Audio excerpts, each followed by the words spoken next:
I didn't come all the way to Korea to lay up. You know?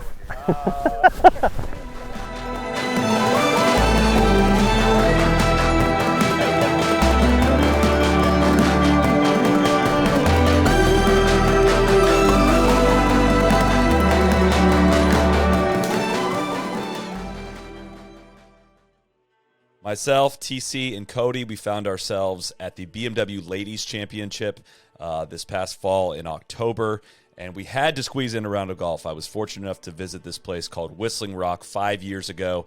DJ Pye had told me about it, said it's not to be missed. Shane Bacon had written about it in the Golfer's Journal. It is just the pinnacle of golf exclusivity in Korea. We learned a lot about golf in Korea while we were there, and I remember 5 years ago seeing this place and thinking we need to document this place in some way. People need to see it in some way. It is more of a mountain retreat than it is a golf course. I don't think this film room or this experience is really about shot making or the intricacies of the design. It is just it's a sense of place is the phrase that I remember from 5 years ago to say it's serene, it's beautiful, it's peaceful, the temperature's incredible, it smells amazing.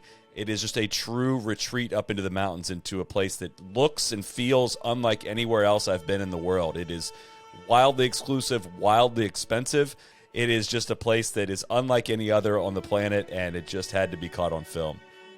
What I know now about golf in Korea is not at all what I expected going in. Golf is intertwined into the culture there. I knew that Korea had this large golfing history, primarily amplified tenfold by Sae-Ri Pak winning U.S. Open in the mid to late 90s.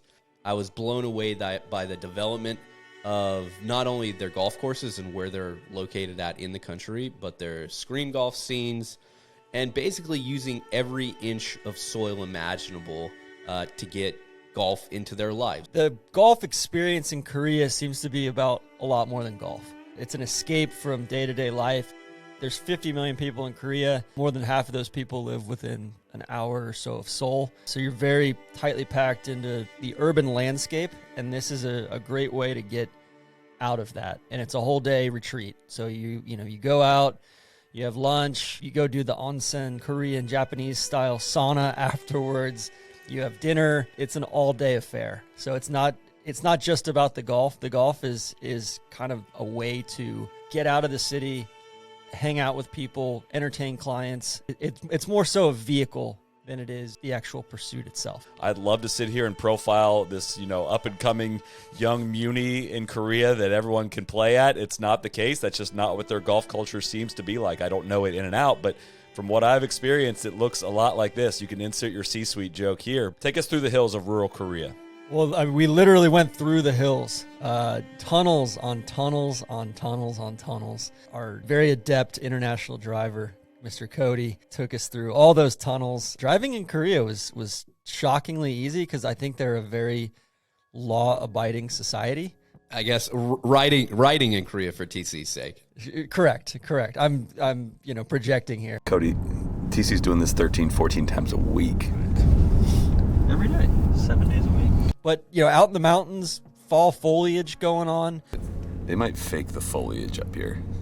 We pulled into Whistling Rock, which is owned by the Taekwon Group, I think. And that's a very common thing in Korea. So there's all sorts of corporately owned golf courses that are sort of an amenity for corporate executives and a place where they can entertain clients and suppliers and have some members as well. The last time I was there were like 8 people waiting at the front door to welcome me in some way. It was not the case this time around, and I'm thankful for that. It made me very uncomfortable. I'm kind of a change shoes in the parking lot kind of guy, despite the C-suite reputation, and it can be a little overwhelming how much they want to help you and how involved they are in that. But gosh, they could not have been nicer to us. It also says a lot about the club itself and what Whistling Rock tries to represent themselves as. Correct, Soly? They want the world to know about this place, right? They are very proud of it. I have a feeling that they're very competitive with the other big clubs that are tied to the other companies. Everyone wants the best golf course, right? I can't stress enough how little money is an object here. I couldn't estimate what that clubhouse costs. I mean, it's got an elevator in it.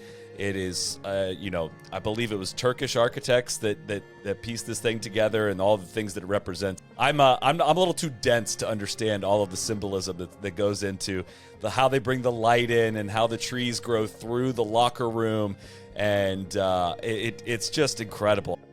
The amount of dirt and rock that had to be blown through, I don't know what this means, but 750,000 cubic meters or whatever it was of rock that had to be blown through to create this golf course. I mean, I don't know how well this sticks out on camera, but this thing is built into the side of a mountain. There are 3 nines at Whistling Rock. The first 9 that we played is called the Cocoon, which, after you leave the 9 holes, you emerge from the Cocoon and you make your way into the Temple 9, and then the final 9, the third 9, is called the Cloud 9, which I hope I'm describing it properly when I say it's representative of the afterlife. You play 1 hole on this side of the mountain, and then you go through a tunnel to the other side of the mountain, and you play this other set of 6 or 7 holes, completely separated. You see no clubhouse, you see no other people, you see nothing, and that represents the afterlife. They're huge on their symbolism when it comes to golf, and there's all of this incredible art and orbs and all this stuff that I'm not an art critic.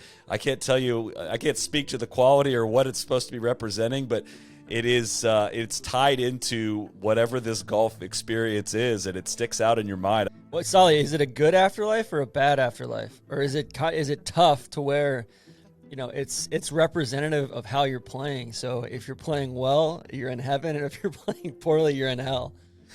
It's the toughest of the 9s. This place, again, is on extremely undulating terrain, and Renaissance, your boy Eric Iverson and Doak's crew had to come back to this golf course, I believe in 2015, and redo the greens on the 2 9s that we played. Those greens were softened. There was a lot of undulation going on still on those greens, so that speaks to how undulating they were. Then you go over to the Cloud 9, and it can be kind of hard to keep some balls on that green. We did not play this 9, but I remember after playing it, 5 years ago or so, thinking like, that's why they redid it. Okay, I see. This is really, really challenging over here.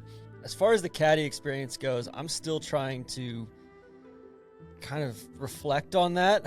She was a boss. She handled her business from the very, very, very beginning. So probably caddy in name only, but more rules official, bookie, psychologist, and like full-time motivational speaker for the group.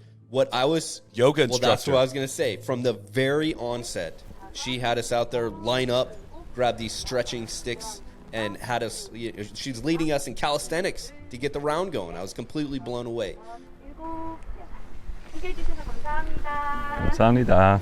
Our host for the day was a guy named JJ. He was awesome. He was a friend of a friend. I actually played with him at a different course 5 years ago and hadn't talked to him really since then. And he jumped at the opportunity to go and play some golf with us and share some knowledge and answer a ton of questions. And he was just a delight to have around on this day. Yeah, so after our calisthenics, aerobics, high school gym class warm-up session, we went over to the first hole in the Cocoon. I guess very customary in South Korea. They kind of give you a handshake opener. Very good. Good one. Good job, TC. Soly, let's talk about the cups. I mean, the sound resonates. Yes. It's very distinct. It gets you motivated and wants you to hit every single one of them. It makes an extremely different sounds. It makes a ping when the ball falls in, and it's super rewarding. Got my prize. Come on, TC, make it go ping. Whoa, it goes that way. And I think it starts on number 2. The course starts on number 2. It's a par 5. It's pretty lengthy. And you're just hitting it to this infinity green in the distance with this valley running away from you. It's an incredible visual looking at the foliage behind there, and it reminds you that you're playing golf in the mountains. It's a hero shot with this second shot, and the second hole and the fourth hole on the Cocoon really stand out to me as being unique holes on this golf course. Okay. Be good. You're fine. I'm a duck. Oh, that's depth perception's so different. Very different, right? So I went, Thank you. The second hole was one of the best, if not the best hole we played all day, and 4 was right there with it. Like, it starts off very, very strong. Go. Fly. Go a little bit.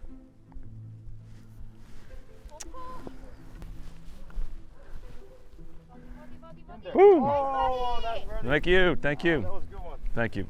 The par 4 third is a ball buster. I mean, this is an uphill, long. I think I had to remind you that we were playing a par 4. You thought it was a par 5, if I remember right. I think I had hybrid into it, and somebody said something about making a par. I was like, no, that was 5. That means bogey. That was a par 4. It sneaks up on you a little bit how long a few of these golf holes are. And you've got to be on the right section of the green. They're pretty firm greens. They're elevated, and there are distinct shelves and distinct areas, and you gotta, it forces you to really hit committed shots with your irons. I don't remember a ton of shots on this day, but there is one that stands out to me, and it's somebody's tee shot on the 4th hole. I'm not talking about me topping it straight into the water. TC, take us to the 4th. Yeah, 4's this dogleg right drivable par 4 if you want it to be. Sub 300 yards even. Very, very rocky green site. Oh, man. I think that's got it. Oh, great shot. Great shot. Eagle chance. Yeah, it hit well. Our caddy was that was hyped. the most excited I've seen somebody in 2022. Their golf phrases are in English, right? Even in these screen golf video games, like they're saying a bunch of stuff in Korean, but then if you hit a green and 2 on a par 5, like in the screen golf, it'll say to you, eagle chance. And as soon as TC drove the green, she exclaimed that really pretty loudly, like, eagle chance. I was like, hell yeah, let's get hype. Come on. Yeah, it felt like I hit a good putt, too.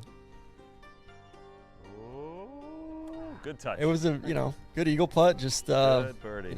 nice tap-in birdie. I think that was my only birdie or one of my only birdies of the day. One of the things I love about the caddy situation there is you've kind of got like a personal like hype man with you, or hype woman, if you will. A lot of the caddies are female, and there's this anthem almost to Korean golf, and that when somebody, if you get a ball airborne, basically most people in the group will respond with like a shot, like good shot. Oh, Shot. man. Nice Beauty. shot. And it just becomes this instinctual thing. As soon as somebody gets one airborne, like you want to start doing it too. You're like, shot. And everyone in the group chimes in and says it. And I wish we could export that to U.S. golf. It was so fun. It was great every time you hit a good one that she would get super hyped. Not great. Whenever you'd hit one offline, there'd be an audible, oh. And it's like, yeah, I know it's going out of bounds, okay? I don't need you to narrate this one. You're not helping my situation here. I'm struggling with the driver. Yeah, and you can't really be mad if she goes, oh, because that means you hit a really, really bad one. 밀린다. Oh, no. Four. Like, I think at one point she had 15 or 16 clubs in her hand. Just like doling them out and knew exactly whose clubs were which and exactly what you needed at that point. So, but basically ferries clubs back and forth between the cart and where your ball is, and tells you yardages, and it's pretty seamless. I mean, the caddy, she did a wonderful job, and I think this is a pretty normal caddy experience both in Korea and in Japan. This particular course, there's a lot of cart riding in between holes. Some of the other places I've played in Korea, it's the same experience. The cart is on a track, right? It can be controlled remotely. While you're walking the fairways, she might be walking the fairways with you, and she's moving the cart with a remote control on her hip. So the cart is moving. But our caddy is here. And that is how they do it here. This place is just meant to be a social place, right? It's about a lot more than golf. It brings you back in the cart. You play like a little betting game where you draw sticks to see who is on the team from the previous hole, and if you draw the wrong straw, you take a bogey on it. Like, there's just this whole aspect of riding in the cart and all being together that I think they're trying to celebrate. Par 3. Gotta have the short tee. Short tee? Gets Short from the tee. caddy. 5th hole is a par 3 that's really right at the edge of the property. The par 3s here are all just very picturesque, all difficult. Good one. Good putt. There we go. When I'm looking back at this, the 6th hole is when it starts to dawn on me how hard this golf course is. And I believe this kicks off a stretch where I lost my golf ball in 7 of the next 8 tee shots. Killing it, guys. Once you get actually playing, the golf is kind of similar to, there's nothing crazy unique about the design other than the setting of where we are and the rocky terrain. Oh, good shot. Yet there is a super interesting little wrinkle to this, which is this concept of tea houses. On this day, it was the busiest day of the year. I don't want to say rushed, but we were moving a little quickly. So we didn't get to sit into the tea houses, but my first time around here, you go after 6 holes, you go take a break and you order a dish and you sit, you maybe have a cup of tea, maybe have some dumplings, whatever that may be. You sit and talk, and then you stumble out for 3 more holes and you stumble in and go have lunch, go have a meal at the halfway house, go out for a few more holes, stop at another tea house. These conversations all have these unique designs to them and concepts to them. And like the Cocoon one feels a bit like a cocoon with these little windows out. And the Temple one was a lot more vertical and a lot more light was coming into that one. I'm sure there's some symbolism to that. But this concept of tea houses and the round taking a really long time is unique to Korea in my experience. I've not been anywhere else that takes longer to play a round of golf intentionally than Korea. They should have been serving Dippin' Dots in there because it's the ice cream of the future. And, it felt like we were playing golf in the future. One of the most fun holes, maybe just because I actually played this one decent, the downhill tee shot on the par 3 8th. It's a long shot, but it's just a hero shot. It is just, the ball is in the air forever. Correct me if I'm wrong, but I think all the par 3s are downhill, Yes. right?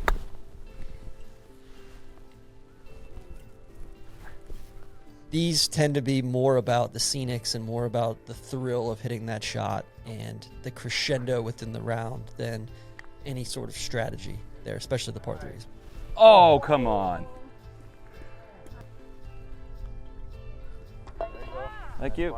Good 3.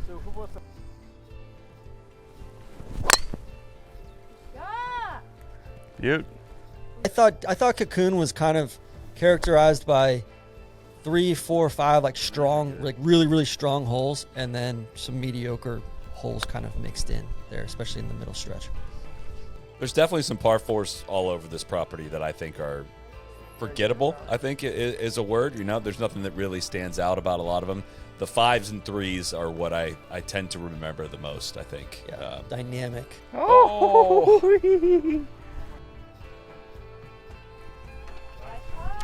Thank you.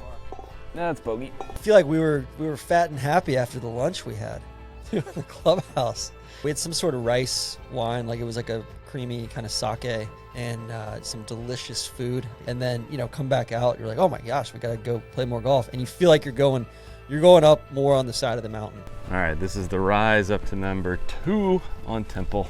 The Cocoon 9 is kind of self-contained, down valley a little bit more.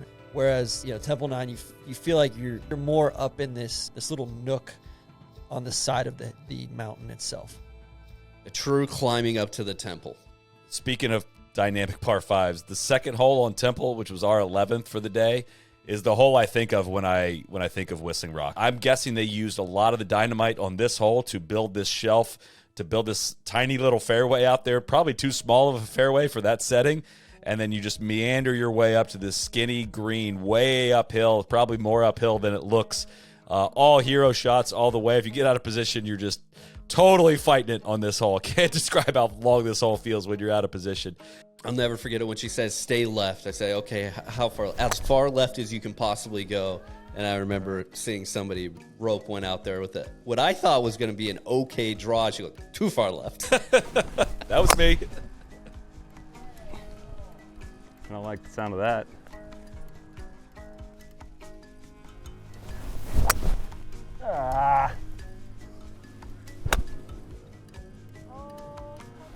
Get up. Good shot. Woo! Shot. Thank you.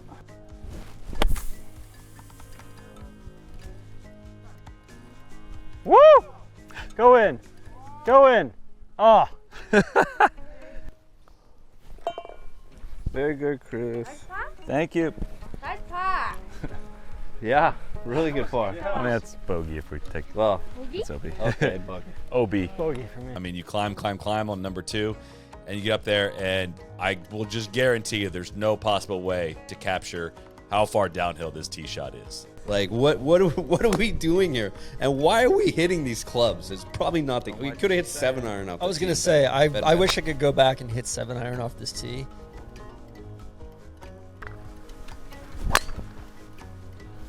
Wow. That's in the neck. Woo! Little bunting. Great ball. Good swing.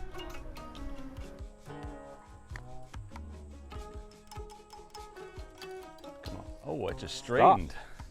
It felt a little bit roller coastery on 2 and 3 in a good way. I mean, it was just like exhilarating golf. And then 4 kind of jolted back to some serious substance.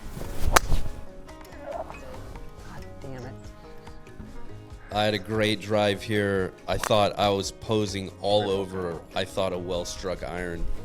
We had a back left pin. Completely flew the green into that back bunker on the left. Woo! Good shot.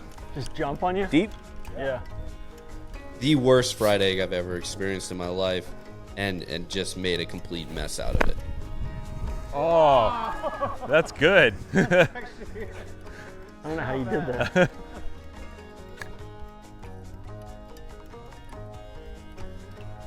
I liked 4 so much. I pulled it left back over onto 4.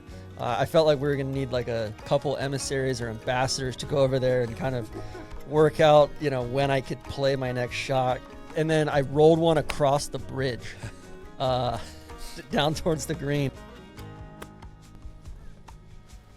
Go in. Go in. TC, it's going to be a hell of a 4. Guys, that's as good as I've got. And somehow got it up and down from, it was one of the better chips I hit all year. So I'd like to congratulate you on that par. I got to take a shower after that. One of the great pars. That was pretty lucky to get across the bridge. We don't have the footage of that one, but let me attest that was one of the greatest pars I've ever seen. People say I can't chip. I mean, that was all chipping right there. 7th hole was a good par 5. I loved this green. I remember this green from several years ago. It was uphill but reachable par 5. Tons of cool quadrants all over this green, and it's just a challenging golf course. I'm surprised it's as hard as it is for it not being a place where competitions are held or kind of designed for highly skilled players. But I also think that's kind of part of the culture. If I may say, like Korean golf, the places I've played seem like a really beefed up impression of American hard championship golf courses, right? Like everything's done at 180% instead of 100%. I think people weirdly enjoy going out and getting their teeth kicked in, playing this style of golf.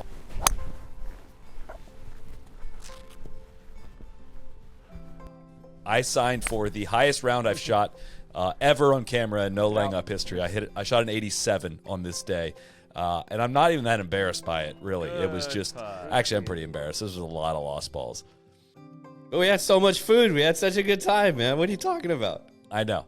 I actually really don't care that much. I didn't walk off being upset about my game at any point. I was just like, that is not about your score. That experience is not at all about your score. It is a true like vacation day. Like you are going to go enjoy your day up in the mountains, and that part still really appealed. 8th hole was one of the ones that was redesigned by Renaissance. A short 4, not drivable 4, but a short 4 with a huge land formation in the middle of the fairway. Definitely man-made. That just kind of messes with your eyes a little bit. Your eyes go towards the green. You want to almost try to drive the green, yet you got to play farther and farther away from the green than it looks like. And I like this hole. That is a unique little golf hole. It's really, really tricky. Like I hit probably one of my best drives of the day and had a downhill side hill lie that was, very much like, oh shit, like I've got to figure out what angle this thing is coming out at because I could fly the green here very, very easily. Yeah, I agree. I got major, like, sitting on that tee box on 8, looking at it and being like, wow, somewhere in heaven, like, Strands is looking down on this and being like, they took my hole. We can do a montage of missed putts after this. And then you finish with the par 3, the last hole, the 9th hole on the Temple. Again, slightly downhill. par 3 coming right back at the clubhouse. I like this finish with that. It's all right, we're not looking for balls anymore. Let's all get back together and we'll all hit the same exact approach shot to finish the round. Again, kind of speaking to the social nature of this style of golf. And I love this shot right back towards the clubhouse. Sun's starting to set, the light just absolutely crushing. Ho, ho, ho, ho, ho. It was sad to see this day come to an end, but not like sad to see the round come to an end, because the day doesn't end. You go in, you have the sauna, you have the meal. I don't know, there's something about a golf experience where you know golf is just part of the day that you're really going to enjoy. I was just going to say, Soly was not disappointed. He's just excited to get into the locker room, man. Hanging so much wang in the locker room. It was weirdly refreshing.